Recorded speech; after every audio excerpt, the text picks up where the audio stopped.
Hey, what's happening? How you doing? This video's a little choppy because something was wrong with my camera and I lost like the last 10 to 15 minutes of me talking at the end and I missed a couple of things. So, like sometimes in my videos I do a segment where I'm like, and another thing. This is just going to be a couple of those. I'm talking about the article that was written about Cait Corrain. It's like an interview with Cait Corrain, the author who review bombed a bunch of other debut authors, a lot of whom were people of color. And she's doing this interview to set the record straight and let us know that they are not a racist. So I'm providing commentary on that. I am not going through the entirety of the article. Reads with Rachel has a great video on that if you want to watch that as well. In this article, a lot of it seems to be Cait Corrain saying that they did what they did because they were struggling with their mental health and feeling insecure and navigating the publishing industry as a neurodivergent person. And I don't really say this in the main video, right? But my main takeaway is two things can be true at the same time. Corrain's kind of spin on the narrative is, I did this thing that's being misperceived as an act of racism and I'm being misperceived as a racist, but it's all because I struggle with mental health issues and addiction, and I was, on the wrong medications, and I'm neurodivergent and autistic and all this stuff. And autistic? No, but I got that wrong. But really, two things can be true at the same time, where, Cait Corrain struggles with mental health issues, mental illness, addiction, self-medicating, is neurodivergent, and also committed an act of racism. So that's basically what this video is about. Before we get into that, I got to give a special shout out to my Plus Ultra Don't Fretter Laughing Cat Dog. Thank you so much for your support on Patreon. You're helping me make this content and do a bunch of other stuff that I love to do. So I deeply appreciate that. It means a lot.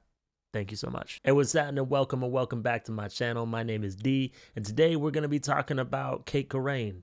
Again, for those of you who don't know or don't remember, Cait Corrain is, or what was, an author who had a debut book coming out this year, who was caught with a bunch of, caught might not be the right word, but it was revealed that they had created several fake Goodreads accounts to review bomb other debut authors and other authors in general, and most of them were authors of color. And I think the story broke because of some tweets by author and TikToker and YouTuber Zhuan Zhao. And then there was this whole big thing. Cait Corrain lost their publishing deal, their agent, and their book box subscription deal or something. I have a video also talking about that situation, but a couple of days ago, as of recording, an article came out that was an interview written, I think, by the same person who wrote the first article about Cait Corrain for the same newspaper website. What do you call it when it's just an online, I don't know, magazine? But anyways, it's an interview with Cait Corrain, who wants to set the record straight and make sure everybody knows that they are not racist, which personally, I think that if you, have to put on a little press conference to say that you're not racist, you might be racist. So in my video where I talked about the Cait Corrain situation, like when it kind of first happened or within the week of it first happening, I had said something to the effect of I don't think that this person is racist, meaning I didn't think that they had a white hood. You know what I'm saying? I thought that what she had done was largely an act of racism, but I didn't think that they were necessarily stewing with rage and being I don't like these N-words also having publishing deals or whatever. And I think even just kind of skimming through this article on my lunch break and then reading it again, I was wrong. I don't know if there's ever that conscious thought of I don't like N-words having book deals or whatever.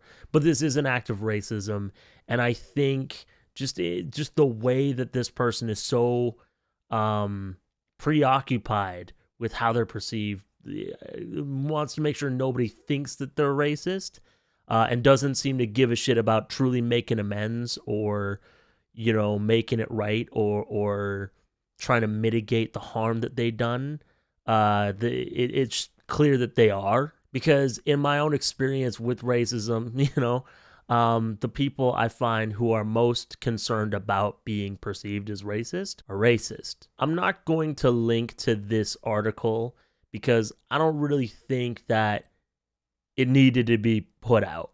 You know what I mean? Like, this is somebody trying to center themselves in a situation and control the narrative and control like the perception of them as an individual because they can't handle the idea of people thinking Cait Corrain and then the next word being racist. You know what I'm saying? Kind of like Kanye West, Nazi. Dwayne Johnson, The Rock. My friend Reads with Rachel, who I'm sure most of you already know who that is, also made a video about this situation, and she had pointed out that like a lot of the wording that like in this article from Corrain and a lot of these moves seem very calculated. I would say that they're not great at calculations, you know, like they're making these moves like they're a super villain, but they ain't Lex Luthor, you know what I'm saying? Like they're not quite, like I'm not trying to say that this person isn't smart or anything like that. I'm just saying that like it's very transparent what they're trying to do and what they're trying to sweep under the rug or trying to spin the narrative or whatever. And, you know, now I think about it, and this is like so not the point, but like I think part of why Yellowface didn't really catch my attention, like I didn't like that book that much. I think part of me was like, I've already seen this in real life. Like I don't care. Anyways, so I'm not gonna link to this article. I will link to the first article, and I'm going to I'm gonna look up I'm gonna go through and find the books of the debut authors that Corrain, the victims of Cait Corrain, and link them down below. So I think you should definitely check out those books, and I'm gonna, you know, read them and review them as they come out or as I am able to get a hold of them, either on Libby or buy them or whatever. Because I think that that's more important than, like, I know a lot of people, not just me, but like I know a lot of other YouTubers commented, they did videos on this situation. I don't know what's up with me right now. There's a lot of people like kind of really eager to sip the tea, but not super eager to support the victims of this person's behavior. I was going to say drama and realized that was probably pretty reductive. I did take a couple screenshots from the article, and again, Reads with Rachel did a much more thorough provided commentary but went through the whole thing. I'm not going to do that. I'm going to just kind of share some thoughts that I had on like things that stuck out to me, and then I want to provide commentary on things I think to kind of take away from this situation and from this article. So I think it's like the second paragraph of the article. I just want to be extraordinarily clear that race had absolutely nothing to do with the authors I chose to go after, Corrain said.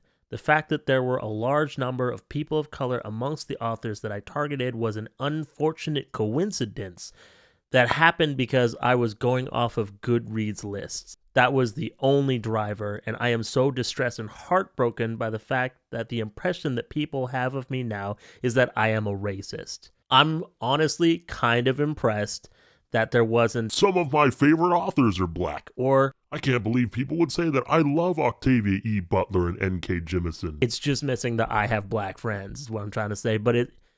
Also, like, the fact that you're more heartbroken that someone's perception of you, who you don't, like, know or exist, is this, as opposed to, like, being maybe, like it doesn't sound like they're heartbroken over the fact that they hurt other authors or hurt people at all. They're just like, it sucks that people think this bad thing about me now. I think if you need to clarify that you're not a racist, you need to, I don't know, check yourself a little bit more, because like if it's muddy, if it's not clear whether or not you're a racist, you're doing something wrong. And calling it like a coincidence, like, whoa, what a coincidence, it's like really trying to like make it seem like they're not in control of their actions, which part of this article is them saying that they weren't necessarily like in control of their actions, and I'll talk about that a little bit in a second. But like the fact is like, oh, whoa, what a coincidence is far-fetched. It's that kind of lying where, like, you know when a little kid gets caught and they're like, yo, did you break that? And they're like, break what? You know, like the lie is just a little too. It's like, who's Morales? Remember that from Spider-Man? Following the incident, Corrain's agent, publisher, and book distributor all dropped her as a client. She told the Daily Beast that her publisher didn't contact her before making a public statement, and she learned that she'd been fired after reading a news headline. Yeah, but like, you didn't think you were gonna stick around, right? And a lot of this article is Corrain kind of talking about where they were at when they did what they did. And so there's kind of talking about ableism in the publishing industry and how her agents and editors made them feel like they're being set up to fail, and kind of navigating the publishing industry as somebody who has ADHD and is autistic and some other stuff, and talks about like declining mental health and depression and suicidality and all this stuff. And, you know, there's this part of me that's like, yeah, that sucks. And it's shitty that you had to go through all that. You know, I have all kinds of friends who are neurodivergent and have mental illness. You know, like I come from a family. I was raised by a family with a lot of mental illness. Like my adoptive father, he was so depressed my whole like childhood that it was like living with a statue. And our first like conversation was when I was like already an adult. You know what I'm saying? And like I mentioned this in that other video, and I think I mentioned it in other videos, but I've struggled with substance abuse myself. Addiction's real, and I struggled with suicidality a lot in my life. You know, I'm not that many years removed from my last, you know, anyways. So I feel for this person. It's a shitty place to be in that mental state. It is not an excuse for an act of racism, especially one of this scale. You know what I'm saying? Like, I got tons of friends who are autistic. I got a bunch of friends with ADHD. I got a bunch of friends who are depressed. I got friends who are still struggling with addictions, and they wouldn't do shit like this, you know? And the way that I think the writer of the article kind of says, like, Corrain did some of this against their will, or like it was out of their control, like some sort of like werewolf situation, or they were like blackout during manic episodes, and this just happened, which I don't buy, because like if you blacked out, how did you manage all these accounts? You know what I'm saying? And it's just wild to me that somebody could do something like so racist and vile, and then like be like, sorry, like, you know, neurodivergency and mental illness and all this stuff. And I'm just sitting here like, that's ableist. And you're just trying to blame, you know, neurodivergency or mental illness for this act of racism. So you're being ableist, and you're like holding up racism, I guess, which maybe that doesn't make a ton of sense. But like one of the most insidious things that I think racism does is present itself like an illness, present itself like an isolated incident or a character flaw that can be explained away because of poor mental illness, instead of the system, the power structure that it is. So in a way, I think that this whole article centering a white voice around this act of racism, and somebody just like a white person, you know, trying to control the narrative around this thing that they did, and then blaming their racist act on their neurodivergence and their mental illness, is another act of racism. You know what I'm saying? And I think that, I think that this whole like trying to clarify or set the record straight or whatever, like I said it before, I'll say it again. I said it before, I'll say it again. Like, trying to control this narrative and put this spin on it and paint yourself like you're just a victim of circumstances, you're just a victim of your own brain, is showing that you don't give a shit about the harm that you did. Haven't taken any time to self-reflect on like what was, like, you know, they talk about feeling insecure and wanting to be the best and the first and the greatest and all this stuff. But like, there's even deeper reasons. There's so many choices were made here, and I just have a hard time really believing that all these choices were just like out of your control. And it's me again. I mean, I guess it's always me, but whatever. This pattern of behavior, it's too much of a pattern for it to be a coincidence. And it's too targeted to be a coincidence. That's kind of what I'm getting at here is, it's too coincidental for it to actually be a coincidence. And for this person to be like, I just happened to target these specific people for like, and their race had nothing to do with it. It's like, I don't really believe you. You know what I'm saying? Like, if somebody else committed some sort of act of violence, and all the victims kind of shared something in common, like not being white or all being queer or all being women or something like that, like that's indicating something that's like an underlying bias. The most racist people don't see themselves as racist. Like, I think the Grand Wizard is offended by the idea that people think he's racist. You know what I'm saying? Like, that's what I'm getting at. And because this is such a transparent, like, attempt to try to redeem themselves in the public eye, and like Rachel said that, they're trying to, I guess, fool the same people they were trying to manipulate with this whole review bombing situation and inform their like purchasing decision. I don't know who that is. Maybe they fell for it with the review bombing thing. Maybe. I don't know. But they're definitely not going to fall for this. Like, no one's that dumb. And I'm almost offended that you think that we this dumb. You know what I'm saying? Like, that's not okay. And disrespectful. And it's an act of racism. And it's an act of ableism. And it's just shitty. I don't really take issue with the person who wrote the article or like the paper or the magazine or whatever who like published it. Because they're like trying to get headlines, get readers, like that's the name of the game. It is kind of shitty that we are still sort of focusing on the perpetrator, the person who enacted the white violence against these authors of color, and we're so focused on the white tears and the poor white lady who did the thing. Like, I don't know if the book community rallied around the victims of this like we should have. In the article, at some point, Corrain talks about feeling like no one understood what they were going through mentally and feeling like the industry was against them and feeling really isolated, just like trying to navigate it as somebody who is neurodivergent, feeling really isolated. And I was thinking about this a lot because I was thinking about this kind of like before this article came out, but it kind of coincided with something I was thinking about the other day where, like, as an artist, as a creative, I think that there's a tendency for writers, specifically like book writers and poets and stuff like that, to sort of isolate themselves. And I don't know if it's like we're all trying to be like Hemingway or something like that, but there's this like, so there's a very solitary, lonely path to walk being that kind of a writer. You know what I'm saying? So there isn't a lot of time to like, build community and cultivate a support system for you, right?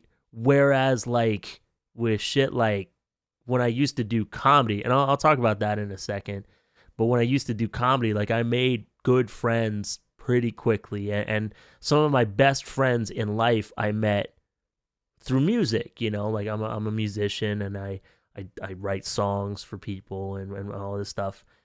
And I've been doing it for years with some of my best friends, like my absolute best friends, I wouldn't know without music, and I've built like a great community of people.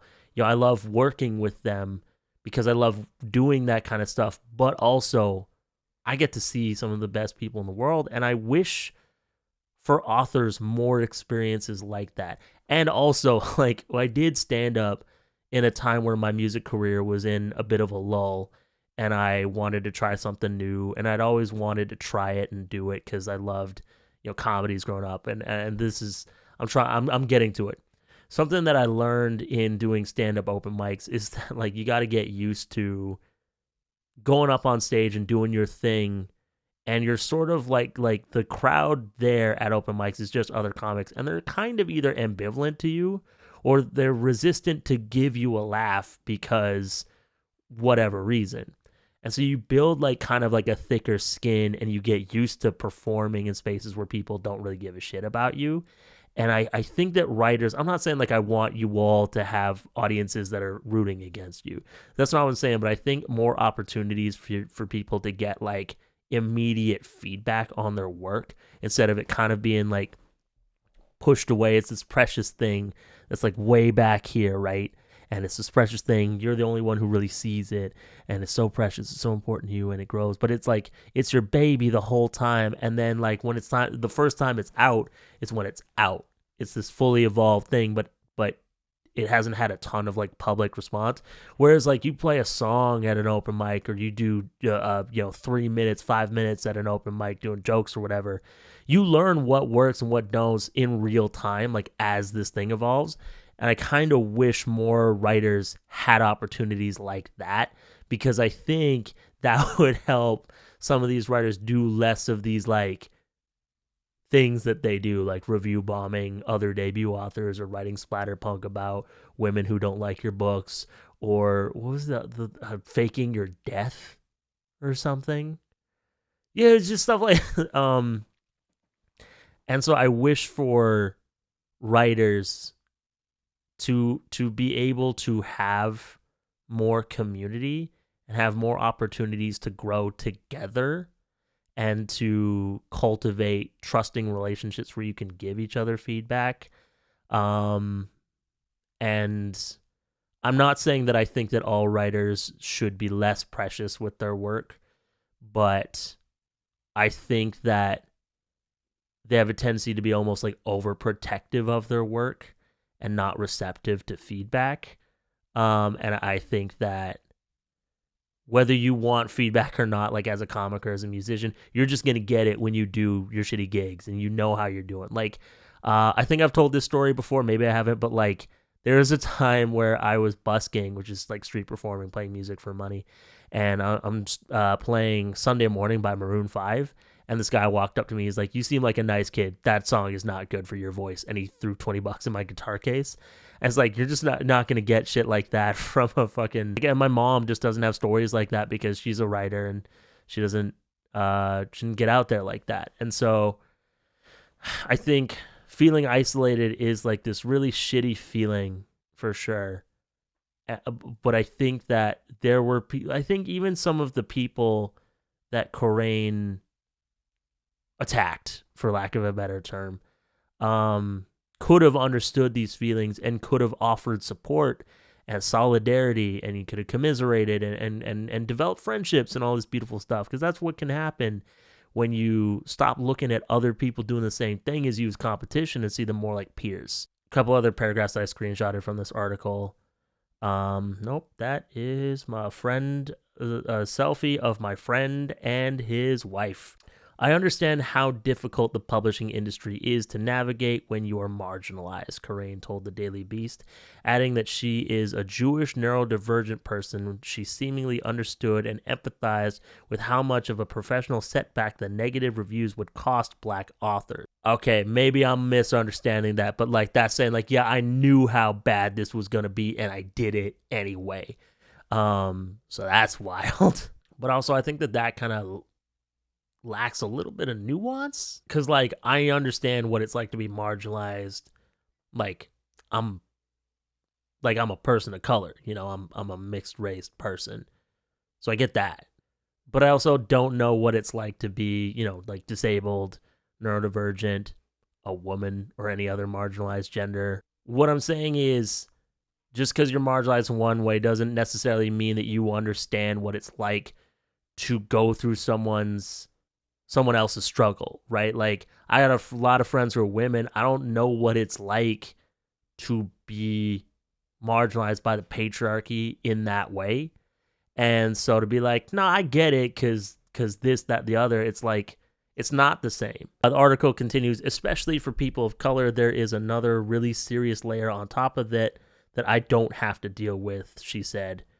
And so the fact that my actions impacted other marginalized people, and specifically a lot of people of color, in such an awful way just breaks my heart. And I would rather live and admit that to a very frightening truth than allow myself to be defined by such an awful, harmful misconception. And by harmful, I don't just mean harmful to me, I mean harmful in retrospect to my friends of color who are now left thinking that this whole time I was harboring this deep, dark hatred for them. Yeah, but like, you kind of were, you know what I'm saying? Like, when that shit is like, when it comes to light, like, it was there from the jump, you know? Again, I think this is maybe even like Corrain doesn't fully understand what racism is and thinks that like you can literally hate someone just for being black or Asian or another race, you know? Like, that D, his not being white ass. But that's not necessarily what that is, right? So it's like, you do harbor this deep hatred. That's what fueled these actions. It's just that I think that almost like she doesn't understand, they don't understand what like racism is.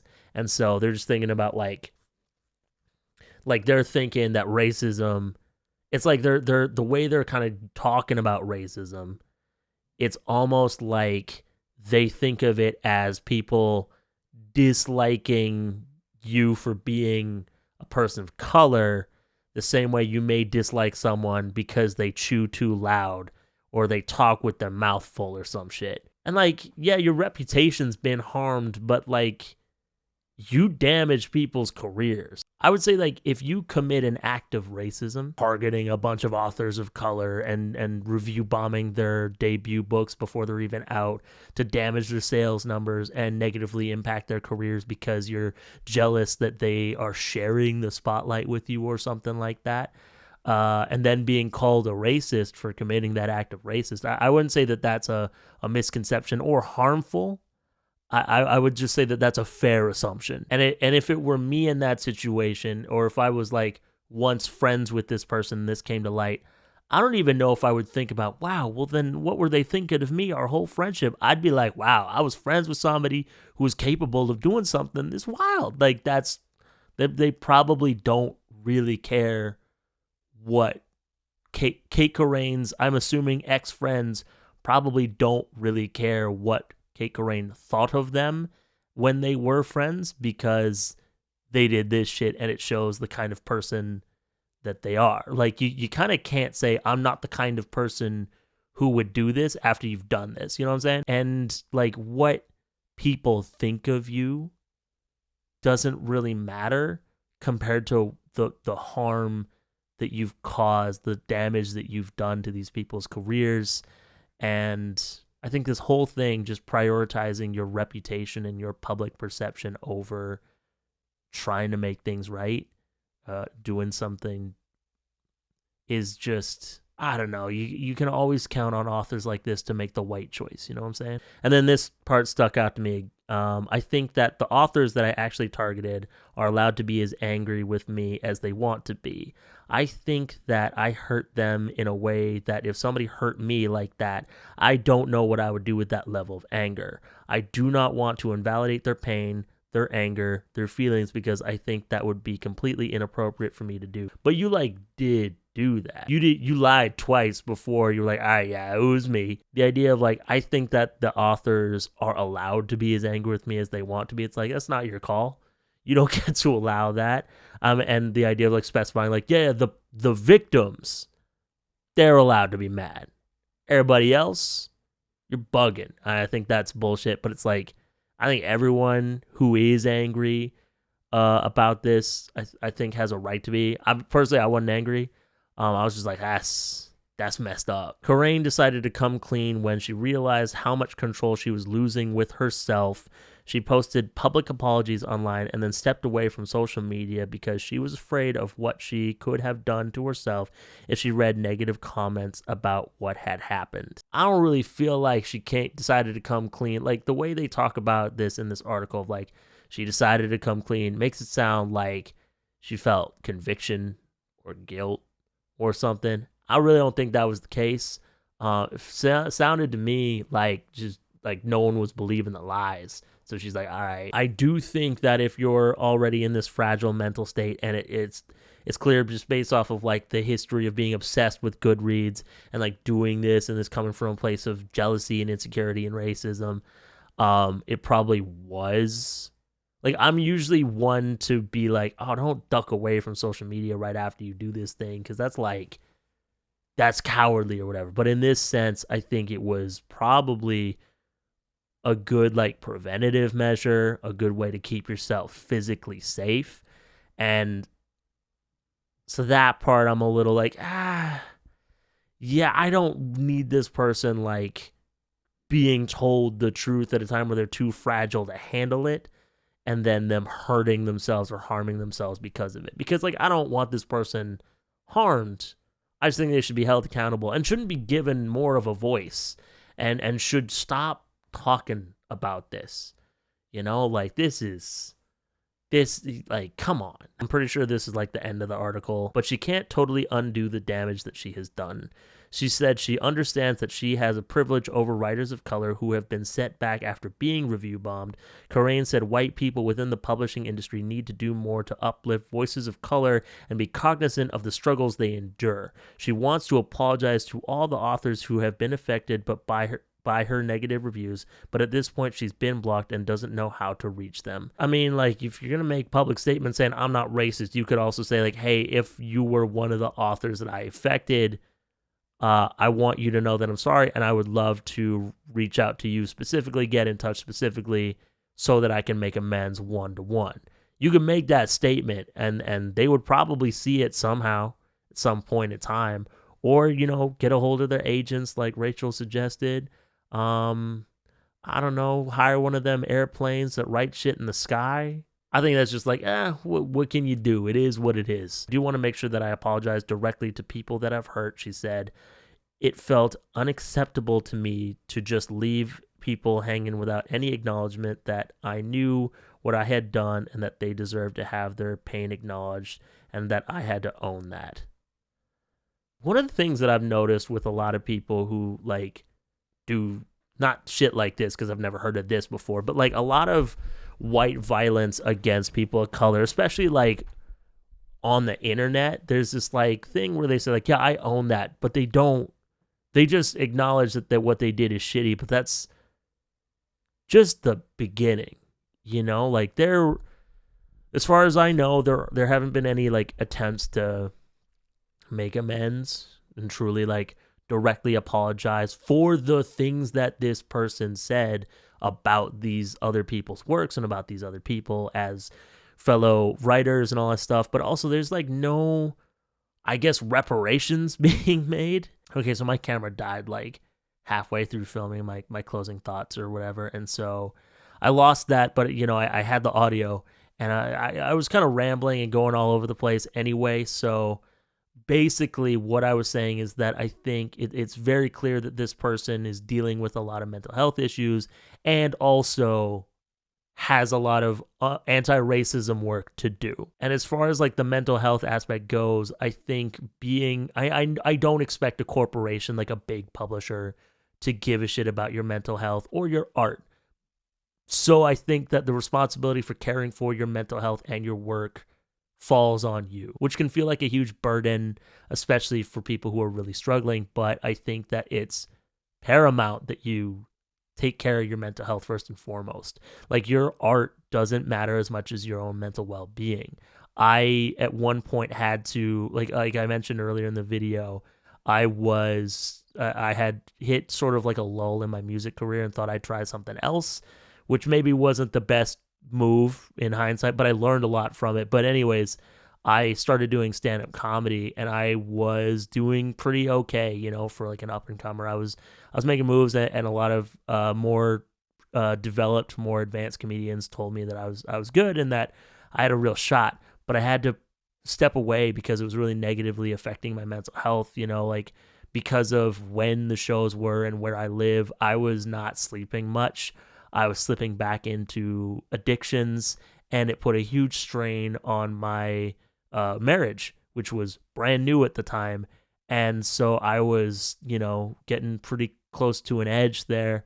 And I had to step away because, one day my wife was like, I get that you've always dreamed of doing something like this, but it's literally killing you, and I can't stand to watch it. And I'm not trying to pat myself on the back with that story. I'm just saying that, like, I'm happy that I chose to be happy. And yeah, I've been drug free for years now, and I eat better, I sleep more, I try to take care of myself the best as I can. I've had a lot of therapy and all this stuff, and I think I wouldn't trade that growth for all the success in the world, because I knew I was miserable. I just wanted to be good at something. And so for like writers, I think that it's harder to gain support and feel like you have people in your corner because it's such a solitary practice. And so I think that the responsibility to build community, build a support system, and take care of your mental health falls on you. And you may not take it seriously or be like, art is my therapy, but it's not. Therapy is therapy. Art is art. It can be cathartic to express things and speak your truth, for sure, but it doesn't replace like working through your trauma, and working through the issues that you're dealing with and getting the right medicine to help your mind function in a way and get a handle on things. I know that my channel kind of serves a purpose of being, I guess, like lo-fi beats to chill/study to, or or like ASMR or mukbang or mukbangs or whatever, like that kind of entertainment. Like, I'm not super interesting to a lot of people, I guess. I'm just chill. But I do also want to advocate for, like, I want to give you space. So I guess I end up giving people space just to relax and hear some guy talk about a book or some drama that's happened on the internet, whatever. I also want to advocate for your mental well-being and encourage you to continue to write and continue to pursue the things that you want to pursue, and also take care of your mental health. I don't really end up talking a lot about that stuff, but that is something that's really important to me in my own work and my own art, is trying to advocate for people to love themselves and show up for themselves and show kindness for themselves. So on that mental health front, I think that that's kind of something that I want to talk about because of this article. The other thing that I wanted to talk about with this article is the fact that this person can do what they did and then go in and try to set the record straight and try to grab a hold of the narrative is an act of white privilege and racism in and of itself. And so it's in my mind, the fact that this person had to do it, even like I said in the video, like, if you have to clarify it, then you are not doing a great job as it is. But the fact that they're more concerned about their public perception and more concerned about their illusions or delusions of being a good person who doesn't have a racist bone in their body, as opposed to somebody being like, yo, I did this, it was this, and I need to do better and do the opposite and grow, and this is what I'm learning now, and this is how I'm trying to make amends, and these are my micro reparations or whatever. None of that was done. That just shows that this person has not done any anti-racism work and has a lot of racism to unlearn, to unpack, to deprogram, to deconstruct within themselves. I don't think that it's front of mind like some people, like people I went to school with, or like the lady who threw a coffee at me that one time. Maybe I never told that story. Doesn't matter. And yeah, I don't have much more to add to this conversation. I just think that in order to prevent more people from doing something like this or being in these really low states is for writers to kind of let go of the romantic, solitary writer image that they try to live up to, and more embrace like interdependent writing communities where everyone supports each other, and we can be honest with each other about our struggles and our insecurities, because we all go through them. Like today, I just had brunch with a friend of mine who I've known for years, but he is a far more successful creative than I am. He's been on television, he's in movies, he has like literally 1,000 times the followers I do. He has like way more streams on Spotify. Like, he's got everything that I hope for one day, and he feels a lot like me, as kind of like not doing enough, feeling like a failure, feeling insecure. And it's like, it's all, you don't know what someone's going through until you talk about it.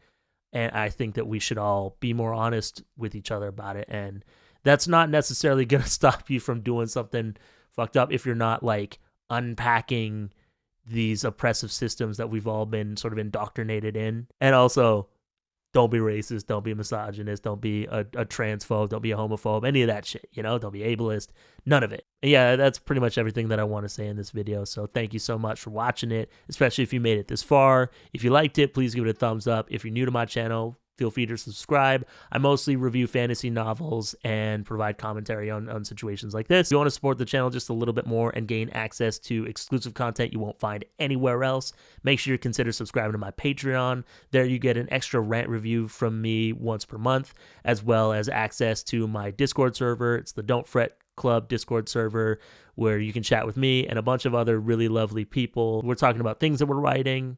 You know, that's pretty relevant to this conversation that I'm having here.